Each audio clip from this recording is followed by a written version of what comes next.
আসসালামু আলাইকুম। Special cooking studio by লিমুর আরেকটি নতুন পর্ব দেখার জন্য আপনাদের সবাইকে জানাচ্ছি ওয়েলকাম। সেই সাথে প্রতিবারের মতো যারা এখনও পর্যন্ত আমার চ্যানেলটি সাবস্ক্রাইব করেন নাই, প্লিজ সাবস্ক্রাইব করে নেবেন। সেই সাথে পাশে থাকা বেল আইকনটি অবশ্যই ক্লিক করে নেবেন। এতে করে আমি যে কোনো রেসিপি আপলোড দিলে আপনাদের কাছে সবার আগে পৌঁছে যাবে। আর আজকে হয়তো দেখেই বুঝতে পারছেন আমার রেসিপিটা কি, অবশ্যই আচার রেসিপি, তাও আবার চালতার। আমি এখানে 3টা চালতা ভালো কেটে আমার রেগুলার সাইজ করে এগুলোকে 1 ঘন্টার মতো পানিতে ভিজিয়ে রেখে 3-4 বার করে হাত দিয়ে কষলে ভালো করে ধুয়ে পরিষ্কার করে পানি জড়াই নিয়ে নিছি। আর এই চালতার আচারটা আসলে ছোট বড় পুরুষ মহিলা সবারই অনেক পছন্দ, এই জন্য আমি চেষ্টা করছি অনেক সহজভাবে এবং অনেক মজার করে আচারটা আপনাদের সাথে শেয়ার করার জন্য। আর নিয়ে নিলাম 4 টেবিল চামচের মতো কালো সর্ষে বাটা। এক্ষেত্রে অবশ্যই কালো সর্ষে বাটাটা ব্যবহার করার চেষ্টা করবেন।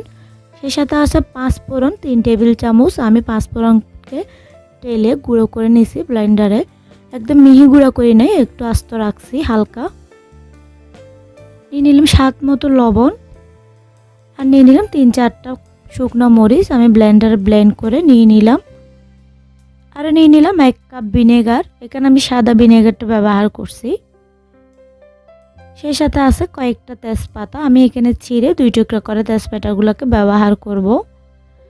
লাগছে 2 কাপ সয়াবিন তেল, অবশ্যই চেষ্টা করবেন এক্ষেত্রে ভালো ব্র্যান্ডের সরিষার তেলটা ব্যবহার করার জন্য।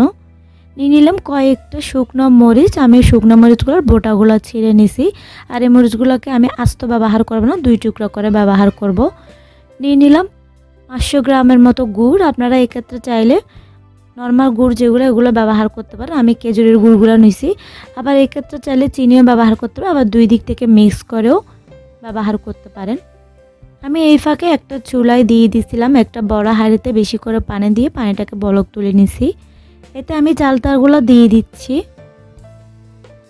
সবগুলো চালতা দিয়ে দিচ্ছি এবং পানিটা একটু বেশি পরিমাণ করে রাখছি যাতে চালতাগুলো সবগুলো একটু পানির মধ্যে ডুবে থাকে। এভাবে করে আমি পানিটা দিয়ে দিছি এবং এতে আমি অল্প কিছু হলুদের গুঁড়া দিয়ে ঢাকনা দিয়ে রেখে দিব 15 থেকে 20 মিনিটের জন্য। যেহেতু চালতাটা একটু শক্ত টাইপের, এই জন্য এটা একটু সিদ্ধ হতে সময় লাগে।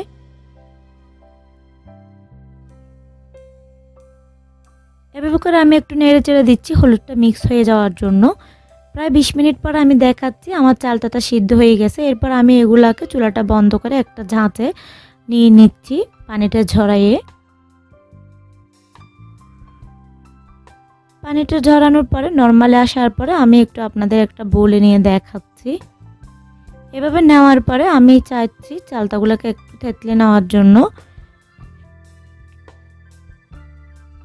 আমি একটা এরকম হাতুড়ি দিয়ে একটা কাঠের হাতুড়ি দিয়ে এগুলোকে তেতলে নিচ্ছে। আপনারা এগুলো চাইলে যে কোনো রকম শিলপাটাইও হালকা আমার মতো করে তেতলে নিতে পারেন।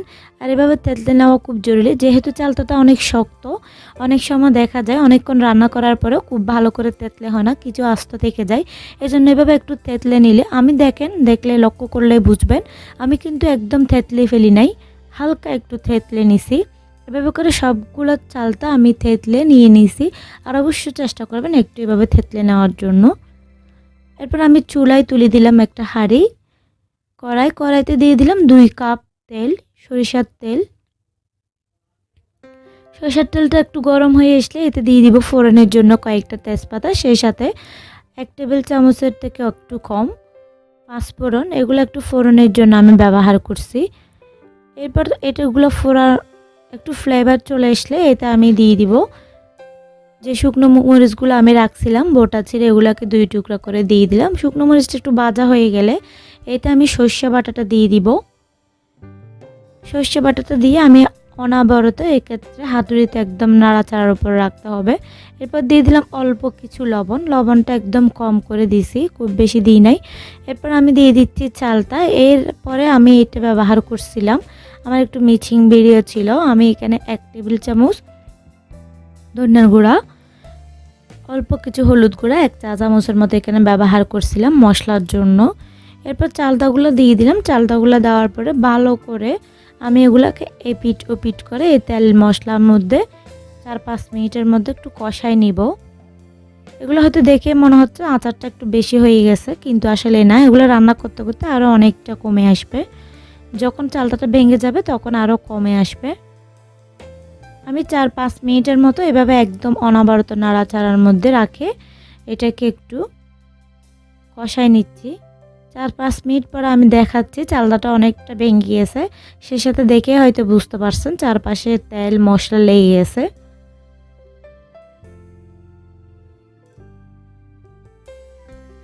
এরপর আমি এতে একটু নাড়াচাড়া করার পরে দিয়ে দিব আমি যে গুড়টা রাখছিলাম 500 গ্রামের মতো, এই গুড়টাকে আমি একটু গুঁড়া করে নিছি যাতে গলে যেতে সহজ হয়। এজন্য আমি এখান থেকে প্রায় 2 ভাগের মতো দিয়ে দিছিলাম, 500 গ্রাম থেকে প্রায় 2 ভাগের মতো দিয়ে দিছিলাম। আরও কিছু রেখে দিছি কারণ এটা আমি পরে ভুজে ব্যবহার করব। গুড়টা দেওয়ার পরে এটা আমি অল্প করে ভিনেগার দিছি, এই যে 1 কাপ ভিনেগার রাখছি এর থেকে আমি অর্ধেক পরিমাণ দিয়ে দিলাম এবং এভাবে করে নাড়াচাড়ার উপরে আমি 5 থেকে 6 মিনিট এভাবে নাড়াচাড়ার উপরে রাখবো গুড়টা গলে আসার জন্য। 5 থেকে 6 মিনিট পরে আমি যে 5 ফোড়নটা তেলে গুঁড়া করে রাখছিলাম এই 5 ফোড়নটার থেকে সবগুলা প্রায় দিয়েই দিলাম। এক চা চামচের মতো রেখে দিচ্ছি, আর যে শুকনো মরিচটা আমি গুঁড়া করে রাখছিলাম ওই শুকনো মরিচটাকে দিয়ে দিচ্ছি।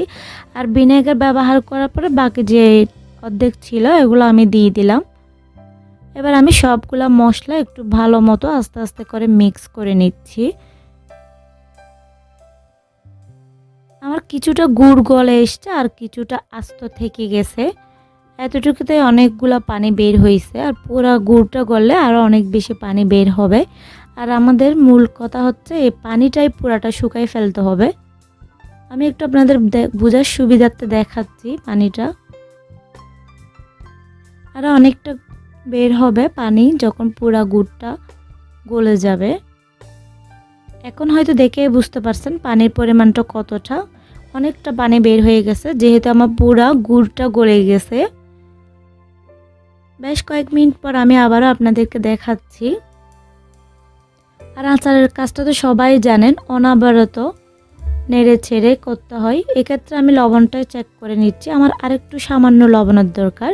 আর এক্ষেত্রে অবশ্য বারবার বলি আমি আচারের ক্ষেত্রে এ কথাটা, পারফেক্ট লবণ কোনো সময় ব্যবহার করবেন না। আর আমার মনে হচ্ছে আরেকটু মিষ্টির পরিমাণটা হলে ভালো হয়, সেজন্য আমি পুরো 500 গ্রাম গুড়ে আজকে এখানে ব্যবহার করছি। এবং এই গুড়টা দেওয়ার পরে এটা গলে যাইলে হয়তো আরও অনেকটা পানি বের হবে। পুরো গুড়টা গলে পানি শুকিয়ে আসা পর্যন্ত আমি একটু অপেক্ষা করছি। পুরা গুড়টা গলে যখন গেছে আমি একটু আপনাদের দেখাচ্ছি, দেখে হয়তো বুঝতে পারছেন অনেকটা পানি উপরে চলে আসছে। এবং যেই চালটাটা আমরা ব্যবহার করছিলাম দেখেন পরিমাণে কিন্তু অর্ধেক পরিমাণ হয়ে গেছে চালটাটা। নাড়তে নাড়তে যখন ভেঙে যায় এবং আরও বসে যায়, এগুলো আরও কমে যায়, এরকম অবস্থা। অনেকটা পানি বের হয়েছে। এই পানিটাকে আমি মিডিয়াম লো আছে রেখে পুরো 15 থেকে 20 মিনিটের মতো নেড়ে চেড়ে রান্না করে পুরো পানিটাকে শুকাই নিছি। আর এটাই হচ্ছে আমাদের আচারের আজকে মূল টার্গেট। পুরো পানিটাকে শুকাই নিলাম আমি, আপনারা হয়তো দেখে বুঝতে পারছেন। আমি পুরো 20 মিনিট পর দেখাচ্ছি। এরপর আমি 1 চা চামচের মতো মশলাটা রেখে দিয়েছিলাম, এই মশলাটা দিয়ে দিলাম। দিয়ে নেড়ে চেড়ে আমি চুলাটাকে বন্ধ করে 3-4 ঘন্টার মতো আচারটা নরমালে আসা পর্যন্ত অপেক্ষা করে আপনাদের দেখাচ্ছি।